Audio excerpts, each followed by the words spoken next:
Oh, mana? Suruh ke bawah.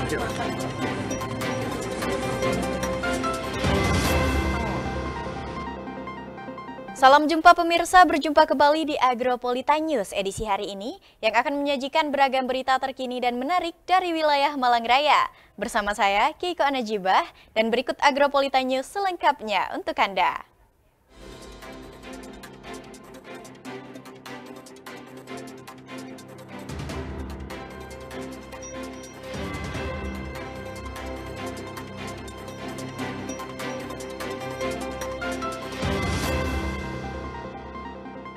Ya, pemirsa, mengawali Agropolitan News edisi hari ini, berikutlah kami rangkum berita seputar Malang Raya dalam News 60 Detik.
Ya, pemirsa, informasi utama kami hadirkan untuk Anda. Akibat menjadi tempat pembuangan sampah liar di kawasan Jalan Mustari Ngaglik, Kota Batu, pihak RW dan warga akan memasang portal pada jam tertentu untuk mengantisipasi orang membuang sampah kembali di kawasan tersebut.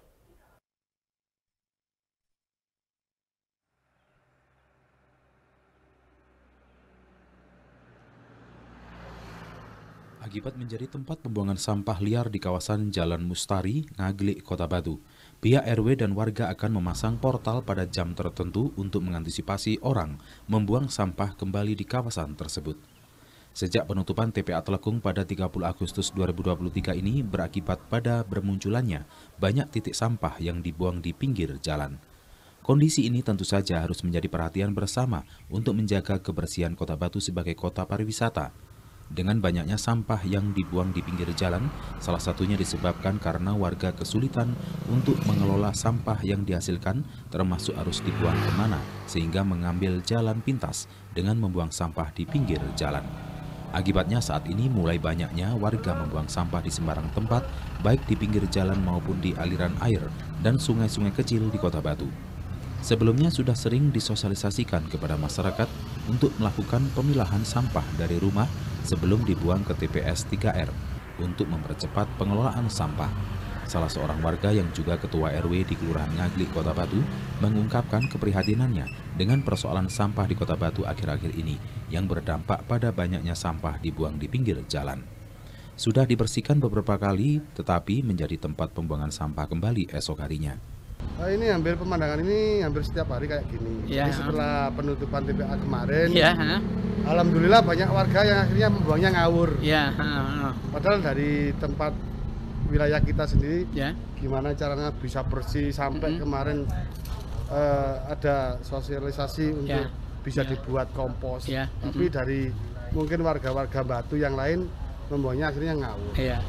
Makam situ Ya. kemarin sudah kita membuat eksperimen untuk pembakaran Ya. kayak pempes gitu juga. Ya, ya. Juga kemarin juga didatangi Pak PJ. Ya. Ya, ini tapi tetap kalau yang di jalan-jalan ini yang sangat bermasalah. Ya. Harapan saya dari pemerintah sendiri segeralah kalau memang ada wacana, kalau memang ada mesin atau apa Ya. untuk segera pembakaran atau gimana, ya segera dipercepat. Insya Allah nanti malam ini mau saya portal. Oh itu? Iya, Oke. makanya kita belikan bambu itu. Ya. Mungkin kisaran jam 9 malam sampai jam 6 pagi kita tutup. Banyak pihak berharap pemerintah Kota Batu melalui dinas terkait segera memberikan solusi yang terbaik bagi masyarakat Kota Batu agar keberadaan sampah tidak menimbulkan masalah baru bagi lingkungan sekitar. Pihak RW dan warga sekitar akan memasang portal bambu yang akan menutup akses jalan untuk waktu tertentu sehingga kawasan tidak kembali menjadi tempat pembuangan sampah warga. Terlebih di Jalan Mustari terdapat lembaga pendidikan, kantor, dan fasilitas umum lainnya. Dari Kota Batu, Akbar ATV melaporkan. Sementara itu pemirsa, tingginya harga beras di pasaran akhir-akhir ini tidak terlepas dari menurunnya pasokan gabah atau padi dari petani. Musim kemarau serta fenomena El Nino atau kekeringan di beberapa wilayah menjadi salah satu unsur kenaikan bahan pokok yang sangat vital bagi masyarakat.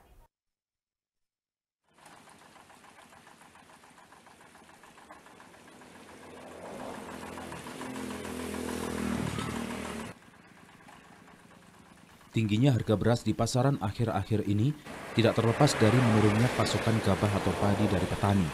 Musim kemarau serta fenomena El Nino atau kekeringan di beberapa wilayah menjadi salah satu unsur kenaikan bahan pokok yang sangat vital bagi masyarakat. Di beberapa penggilingan saat ini gabah basah panen atau GPP dan gabah kering giling atau GKG mengalami kenaikan, di mana kenaikannya saat ini menyebabkan harga gabah sudah di atas harga pokok penjualan atau HPP. Suroto, salah satu pengepul sekaligus pemilik penggilingan gabah yang berada di wilayah Desa Beji, Kecamatan Junrejo, Kota Batu, menjelaskan jika saat ini gabah basah dari tingkat petani sudah mengalami kenaikan cukup tinggi, berkisar 2.000 per kilonya dari harga 5.000 menjadi 7.000 per kilonya.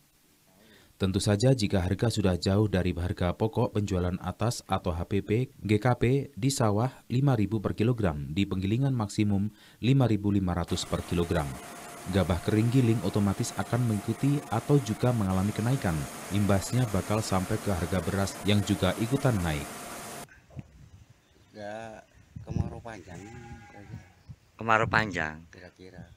Dari petani berapa biasanya?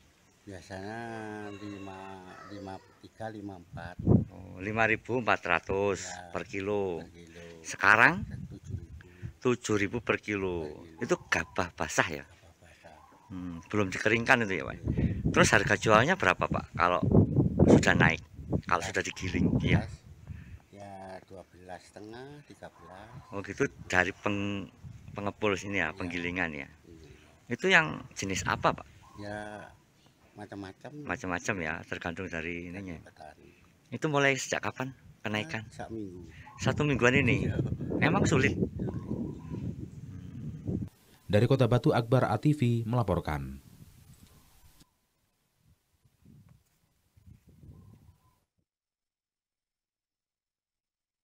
Ya pemirsa, usai jeda kami masih akan menampilkan informasi menarik lainnya seputar wilayah Malang Raya. Nantikan informasi tersebut setelah jeda pariwara yang satu ini dan tetaplah bersama kami di Agronews.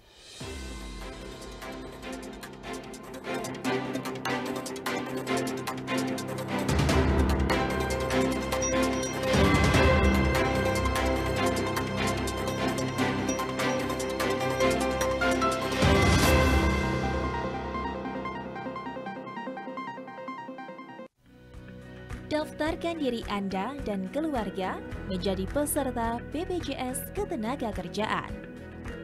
Iuran rutin per bulan. Manfaat dari BPJS Ketenagakerjaan sesuai peraturan pemerintah yaitu 1. Mendapatkan pengobatan dengan perawatan tanpa batas sesuai indikasi medis. 2. Santunan kematian sebesar 70 juta rupiah dengan ketentuan meninggal dunia karena kecelakaan kerja. 3. Santunan kematian sebesar 42 juta rupiah dengan ketentuan meninggal dunia bukan karena kecelakaan kerja. 4. Beasiswa sebesar 174 juta rupiah dengan ketentuan minimal kepesertaan 3 tahun untuk 2 orang anak ahli waris. 5. Tabungan sebesar Rp240.000, iuran dibayar selama 1 tahun penuh. Informasi lebih lanjut. Kerja keras bebas cemas bersama BPJS Ketenagakerjaan. Iklan layanan ini dipersembahkan oleh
Ya, Agronews kembali hadir pemirsa, kali ini dengan berita terkait tim Kisah Kita Universitas Muhammadiyah Malang atau UMM menggelar pelatihan pembuatan mie organik di kawasan wisata Sawah Genting, Desa Sumbergondo, Kecamatan Bumiaji, Kota Batu.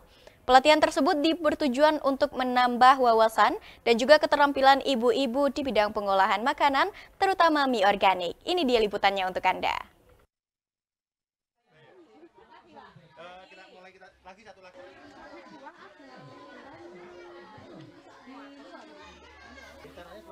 Sebagai upaya untuk menambah wawasan dan juga keterampilan ibu-ibu di bidang pengolahan makanan, terutama mie organik, tim Kisah Kita Universitas Muhammadiyah Malang UMM menggelar pelatihan pembuatan mie organik di kawasan wisata Sawah Genting, Desa Sumbergondo, Kecamatan Bumiaji, Kota Batu. Pelatihan dipandu secara langsung oleh CEO Mie Serdadu Kota Batu, di mana mie serdadu terkenal dengan salah satu makanan mie yang bahan utamanya adalah sayuran organik seperti wortel, sawi, bahkan buah naga. Tentunya memiliki manfaat dan kandungan protein yang baik untuk kesehatan. Adapun manfaat lainnya dari mie organik ini diantaranya adalah tidak merusak kandungan nutrisi dan vitamin pada sayuran sehingga jauh lebih sehat. Kualitas mie yang dihasilkan lebih segar karena tidak menggunakan bahan pengawet. Selain itu, dapat meningkatkan pertumbuhan otak karena bebas proses modifikasi genetik, serta memiliki kandungan antioksidan lebih tinggi yang dapat mencegah beberapa penyakit seperti jantung, kanker, dan penuaan dini. Tampak ibu-ibu begitu antusias mengamati dan mempraktekannya secara langsung. Proses pembuatan mie organik mulai dari membuat adonan mie, memasukkan adonan ke mesin pemotong, hingga merebusnya. Maka dari itu diharapkan dengan adanya pelatihan pembuatan mie organik ini dapat menambah pengetahuan dan keterampilan bagi ibu-ibu rumah tangga untuk berwirausaha baru, khususnya di bidang pengolahan makanan sejenis mie organik. Selain itu juga diharapkan kegiatan-kegiatan edukatif seperti ini bisa terus terlaksana di setiap tahunnya. Dari Kota Batu, Violan Ikhwanda ATV melaporkan. Sentra Industri Tempe Kampung Sanan di Malang, Jawa Timur mampu menghasilkan omset miliaran rupiah per hari dari penjualan produk olahan tempe. Hal ini membuat Kampung Sanan menjadi kampung paling produktif dengan tingkat pengangguran yang hampir nihil.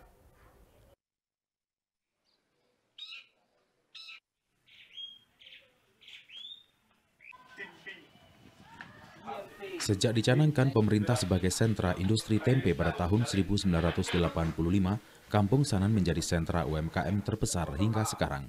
Dengan melibatkan tenaga warga satu kampung, Kampung Sanan mampu berkembang menjadi IKM, penggerak ekonomi kerakyatan terbesar se-Indonesia.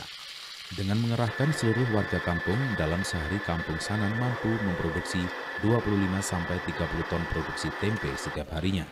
Hasil ini sedikit lebih rendah dibandingkan sebelum COVID-19 yang mencapai 40 ton per harinya. Dari produksi tempe dan olahan tempe ini, Kampung Sanan mampu menghasilkan omset hingga 3 miliar rupiah per hari.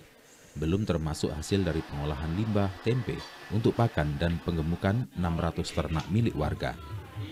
Sayangnya bahan baku kedelai untuk olahan tempe di sini malah diimpor dari Amerika. Pengrajin menyayangkan hal ini yang seharusnya bisa diambil dari dalam negeri yang lebih menguntungkan. Ketua Paguyuban Sentra Keripik Tempe Sanan berharap agar pemerintah segera menstabilisi harga kedelai yang semakin mencekik pengrajin. Produsen menambahkan harga yang normal agar produksi tempe semakin meningkat. Awal mula tempe di Sanan ini mulai sejak kolonial Belanda sudah ada tempe. Dan kita dicanangkan dari pemerintah tempe sebagai sentranya tempe itu tahun 85.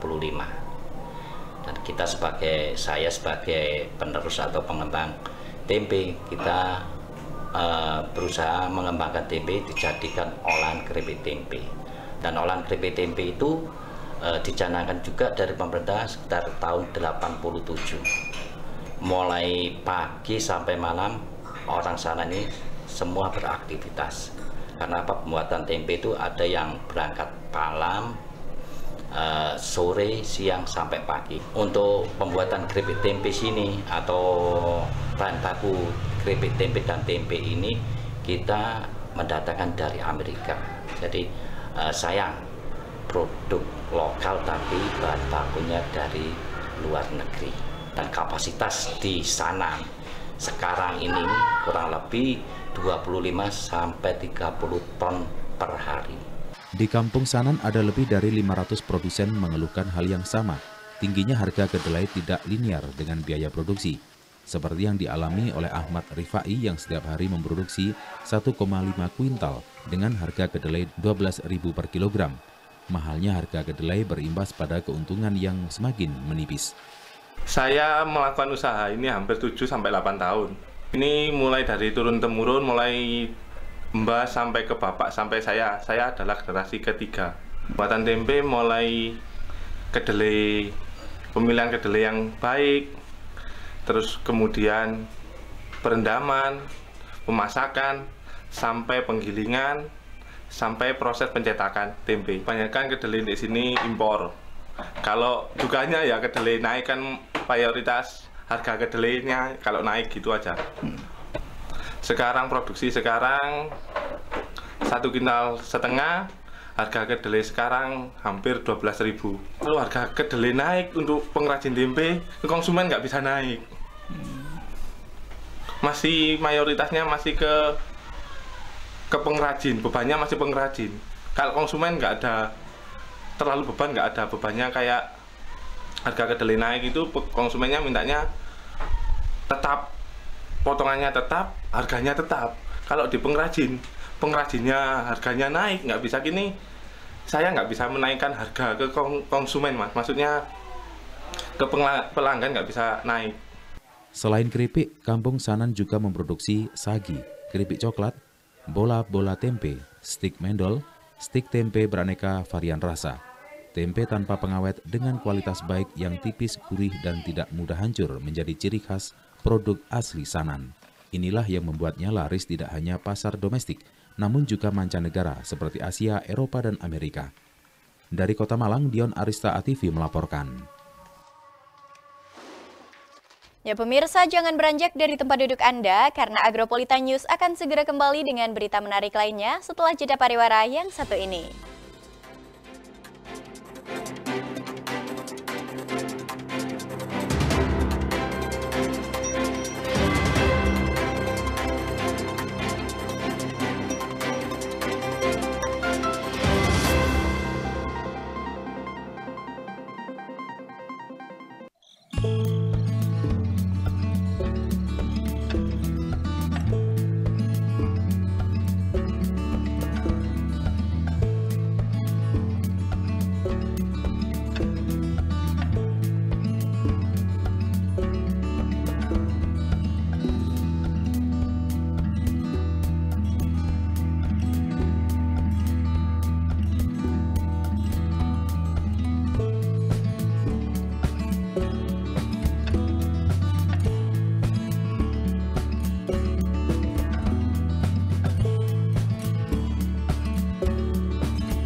Dalam upaya pencegahan dan pengendalian penyakit demam berdarah DNJ DBD di Kota Batu, lakukan pemberantasan sarang nyamuk dengan melakukan 3M+, menguras dan menyikat tempat penampungan air seminggu sekali, menutup rapat tempat penampungan air, mengubur barang bekas yang dapat menampung air. Selain itu ditambah plus dengan cara lainnya seperti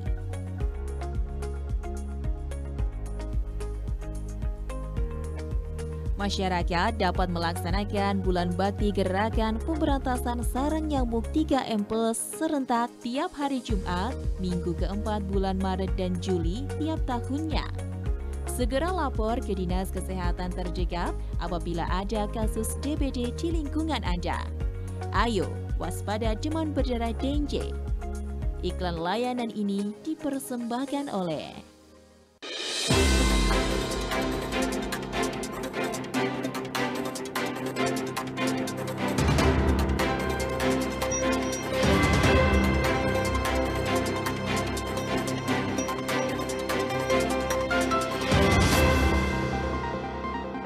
Ya pemirsa, Anda kembali menyaksikan Agronews. Semakin berkembangnya jumlah perumahan di Kota Batu saat ini juga harus diimbangi oleh penyerahan prasarana-sarana utilitas umum PSU kepada pemerintah Kota Batu. Hal ini dikarenakan ketersediaan PSU merupakan kelengkapan dan bagian yang tidak terpisahkan dari upaya pengembangan perumahan dan kawasan permukiman.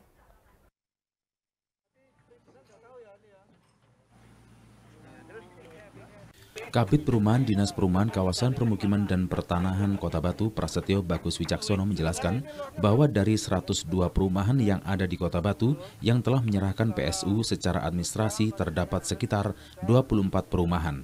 Sedangkan untuk yang sudah menyerahkan PSU secara fisik yaitu terdapat 2 perumahan. Dan terakhir akan ada 2 perumahan lagi yang akan menyerahkan PSU-nya secara fisik. Dan sisanya saat ini belum menyerahkan PSU-nya baik secara administrasi maupun secara fisik ataupun masih dalam proses penyerahan. Hal ini dikarenakan prosesnya sendiri harus melalui administrasi terlebih dahulu yang nantinya akan diverifikasi terlebih dahulu oleh dinas terkait. Yang selanjutnya setelah penyerahan secara administrasi dilanjutkan dengan penyerahan fisik. Kalau yang PSU, yang secara PSU-nya kita bisa bagikan lagi. Ada yang secara administrasi, itu kurang lebih sekitar hampir 24 tahun yang PSU secara administrasi. Kemudian yang sudah menyerahkan secara fisik sampai saat ini baru ada 2 perumahan di akhir Desember. Dan kemarin ini dalam proses ini ada 2 perumahan lagi yang akan menyerahkan secara fisik. Itu yang utamanya. Yang sisanya itu yang masih belum menyerahkan. Dan proses juga. Jadi kita prosesnya kan karena ada administrasi dulu. Administrasi nanti biasanya kita verifikasi dulu, kemudian baru setelah menyerah BSD administrasi baru ke penyerahan secara fisik.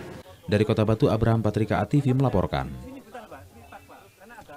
Ya pemirsa, masih dengan informasi serupa, dalam proses penyerahan PSU, Dinas Perumahan dan Kawasan Permukiman Kota Batu menjelaskan bahwa terdapat hambatan yang dialami oleh pihak perumahan yang ada di Kota Batu. Ini dia.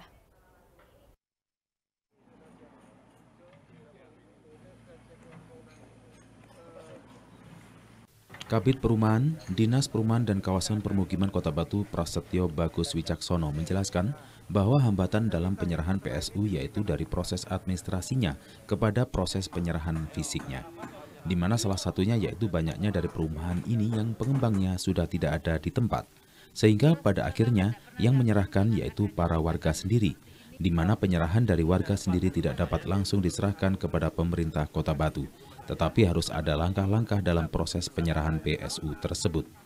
Hal ini tidak berlaku bagi perumahan yang masih ada pihak pengembangnya serta masih bisa dalam posisi untuk didorong secara langsung untuk menyerahkan PSU-nya. Rata-rata prosesnya bisa segera dilakukan proses administrasinya. Dan prosesnya itu biasanya terlambat, yang banyak itu dari perumahan-perumahan, dari admin menuju ke fisik. Salah satunya kendalanya banyak perumahan ini yang pengembangnya sudah tidak ada di tempat. Jadi akhirnya menyerahkan warga. Nah, klausul untuk penyerahan warga itu juga tidak serta-merta langsung dari warga bisa menyerahkan ke pemerintah kota. Harus ada step-stepnya yang harus dilakukan. Itu yang menjadi salah satu kendalanya. Tapi kalau yang pengembangnya masih ada dan perumahannya juga istilahnya masih ada dan posisinya juga masih bisa disampaikan untuk segera menyerahkan, itu rata-rata sudah bisa ke administrasinya. Dari Kota Batu, Abraham Patrika, ATV melaporkan. Ya, pemirsa, kita beralih ke informasi selanjutnya. Kepolisian Resor Malang kembali menunjukkan komitmennya dalam memberikan dukungan kepada keluarga korban yang terdampak tragedi Kanjuruhan. Kali ini diberikan kepada 2 keluarga yang menerima perlengkapan usaha untuk mendukung pemulihan ekonomi. Kepolisian Resort Malang memberikan bantuan peralatan usaha kepada keluarga korban tragedi Kanjuruhan di Mapolres Malang, Jalan Ahmad Yani, Kepanjen, Kabupaten Malang pada 6 September 2023. Kapolres Malang AKBP Putu Kholis Aryana secara langsung menyerahkan bantuan permodalan dan sarana pengembangan usaha mikro kecil dan menengah. Bantuan yang diberikan berupa rombong serta peralatan lengkap untuk berjualan, ditambah dengan uang tunai sebagai modal untuk memulai usaha. Inisiatif ini bertujuan untuk membantu keluarga korban tragedi Kanjuruhan agar dapat memulihkan ekonomi mereka dan berwirausaha. Penerima bantuan kali ini adalah 2 keluarga yang merupakan warga Desa Slorok, Kecamatan Kromengan, Kabupaten Malang. Rombong dan peralatan yang diberikan kepada mereka akan digunakan untuk berjualan bakso dan makanan ringan seperti singkong keju. Kapolres Malang AKBP Putu Kholis Aryana mengungkapkan tekad Polres Malang untuk terus memberikan perhatian dan dukungan kepada keluarga korban tragedi Kanjuruhan. Kepolisian akan terus melakukan upaya pemberian perhatian kepedulian kepada keluarga korban Kanjuruhan setiap bulannya dengan menyalurkan bantuan UMKM dan modal. Ini yang kedua. Yang pertama bulan lalu Agustus, ini bulan September kami alhamdulillah bisa menyalurkan bantuan berupa UMKM dan dukungan modal kepada keluarga korban Kanjuruhan. Untuk bulan September ini ada 2 yang menerima, yaitu keluarga almarhum Roni dan almarhum Bintang dari Kromengan. Kami terus melakukan upaya pemberian perhatian, kepedulian kepada keluarga korban Kanjuruhan. Setiap bulannya, insya Allah kami terus lakukan penyaluran bantuan UMKM dan modal kepada keluarga korban Kanjuruhan. Pemberian bantuan ini merupakan tahap yang kedua dilaksanakan. Sebelumnya Polres Malang juga menyalurkan bantuan berupa UMKM dan dukungan modal kepada keluarga korban Kanjuruhan pada Agustus 2023 lalu. Kapolres menambahkan tindakan ini merupakan bagian dari upaya kepolisian untuk membantu pemulihan ekonomi keluarga korban tragedi Kanjuruhan. Dengan memberikan dukungan dalam bentuk bantuan permodalan dan sarana usaha, diharapkan keluarga korban dapat melangkah maju dan membangun masa depan yang lebih baik. Dari Kabupaten Malang, Max Munir, ATV melaporkan. Sementara itu, pemirsa, final kompetisi minor tenis meja antar warga di Singosari berlangsung sengit. Meski tampil meyakinkan, tuan rumah harus mengakui keunggulan lawan dengan skor 3-0. Bertanding di kandang sendiri, tim tenis meja RT14 menjamu perwakilan dari RT11 Perum Banjararum Asri Estate di gedung pertemuan warga. Tim ganda putra tuan rumah tampil menjanjikan dengan mengimbangi permainan lawan sejak menit pertama. Jual beli serangan terus tersaji tanpa henti. Sayang tim lawan berhasil mengumpulkan poin setelah memanfaatkan kesalahan individu tuan rumah. Tim ganda putra dimenangkan oleh RT 11 dengan skor 2-0. Tim tuan rumah harus legowo menerima hasil ini. Dipertandingkan berikutnya, mempertemukan tunggal putra RT 14 melawan tunggal putri RT 11. Digawangi Akbar BB Lebu, serangan dari Ibu Harjo gagal ditepis oleh Akbar. Di akhir pertandingan, Akbar mulai kehilangan fokus dan banyak kecolongan angka. Kondisi ini dimanfaatkan oleh Ibu Harjo untuk menutup pertandingan dengan skor 2-0. Camat Singosari yang turut hadir dalam kompetisi kali ini mengaku sangat mengapresiasi adanya kompetisi minor tingkat di RT di kecamatannya. Dirinya berharap persatuan dan kesatuan dapat terjalin dengan baik lewat sportivitas olahraga. Apresiasi kegiatan panitia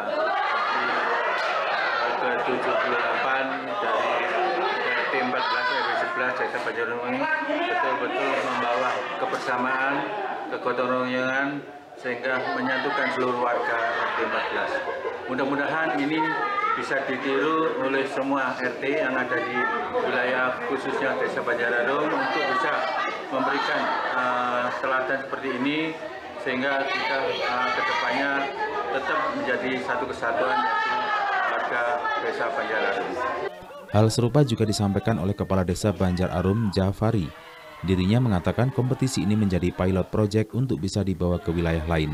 Ini merupakan suatu yang dari desa khususnya kita apresiasi dan kami selaku BPD ini menjadi satu bagian dari aspirasi masyarakat dalam segi kegiatan olahraga dan juga kaitannya dengan sosial masyarakat karena di sini salah satu sarana untuk sebagai ajang persatuan dalam untuk penguatan masyarakat.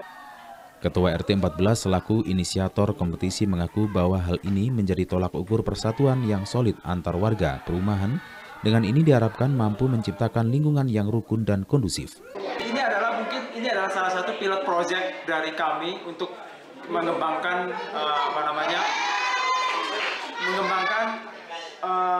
event ini agar lebih besar lagi. Sementara banyak hadiah lain siap dibagikan untuk para pemenang, mulai dari uang tunai, trofi, hingga voucher kafe. Dari Kabupaten Malang, Dion Arista ATV melaporkan. Sudah melaksanakan kegiatan menyaksikan serta mendampingi kegiatan seluruh masyarakat yang ada di wilayah Kabupaten Malang. Dan pemirsa, berikut kami tampilkan perakiraan cuaca untuk wilayah Malang Raya 8 September 2023 dari Badan Meteorologi, Klimatologi, dan Geofisika BMKG, Stasiun Klimatologi Kelas 2 Malang. Informasi tersebut akan sekaligus menutup perjumpaan kita pada hari ini. Mewakili kerabat kerja yang bertugas, Heike Najibah mengucapkan terima kasih atas kebersamaan Anda dan sampai jumpa.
lancar.